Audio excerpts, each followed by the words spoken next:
So, as I've mentioned, I believe we are probably several generations removed from a worldwide international communist revolution of the working class. Um, Marx and the German ideology, which was written before the Communist Manifesto, it was written before most of the major works associated with him and not published, had this to say about what pre-revolutionary conditions obtaining worldwide would be like before revolution.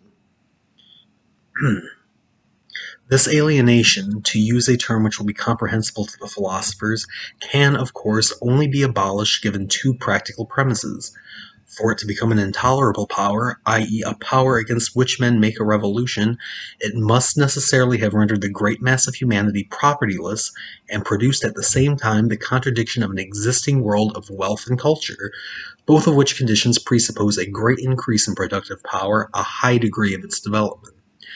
And on the other hand, this development of productive forces, which itself implies the actual empirical existence of men in their world historical instead of local being, is an absolutely necessary practical premise, because without it want is merely made general, and with destitution the struggle for necessities and all the old filthy business would necessarily be reproduced. And furthermore, because only with this universal development of productive forces is a universal intercourse between men established, which produces in all nations simultaneously the phenomenon of the propertyless mass, universal competition, makes each nation dependent on the revolution of all others, and finally has put world historical, empirically universal individuals in place of local ones. Without this, 1. Communism could only exist as a local event. 2. The forces of intercourse themselves could not have developed as universal, hence as intolerable powers. They would have remained the homebred conditions surrounded by superstition. And 3. Each extension of intercourse would abolish local communism. Empirically, communism is only possible as the act of the dominant peoples all at once and simultaneously, which presupposes the universal development of productive forces and the world intercourse bound up with communism.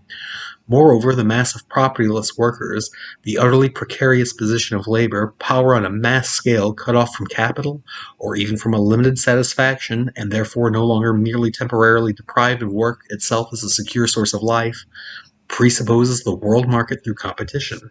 The proletariat can thus only exist world historically, just as communism, its activity, can only have a world historical existence. World historical existence of individuals means existence of individuals which is directly linked up with world history. This didn't exist in Marx's day. It didn't exist really in Lenin's day. It exists today. I'm a high school dropout, but I'm speaking to you from Illinois, and I don't know where you're from. What is more world historical than that?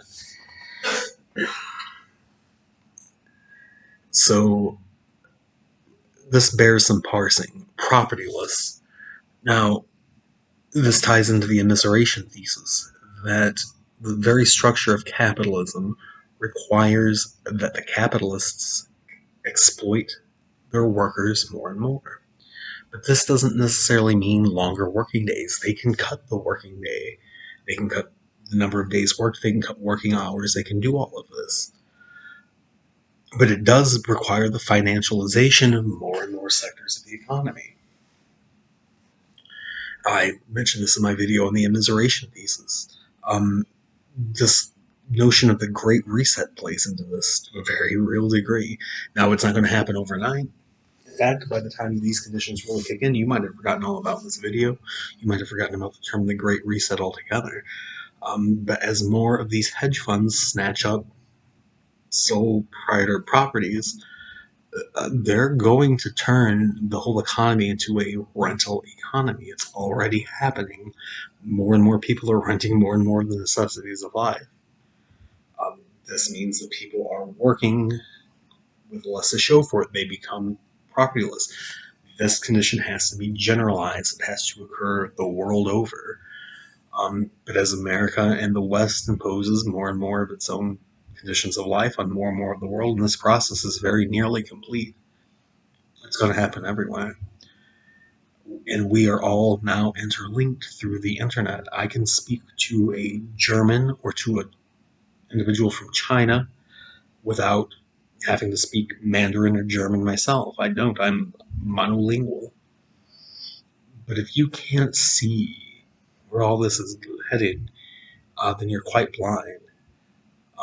This explains nationalist resentment against globalization, which is not a process that they could stop. It explains most everything, and I assure you it's coming down the pipe. Um, Now, Marx anticipates that the revolutionaries at the time are not going to be ideologically motivated. They're not going to convert en masse to some proposition called communism that will not rationally debated. It's just kind of going to be forced upon them, and they're going to take matters into their own hands. The left does not play much role in this. So, yeah, that's basically it.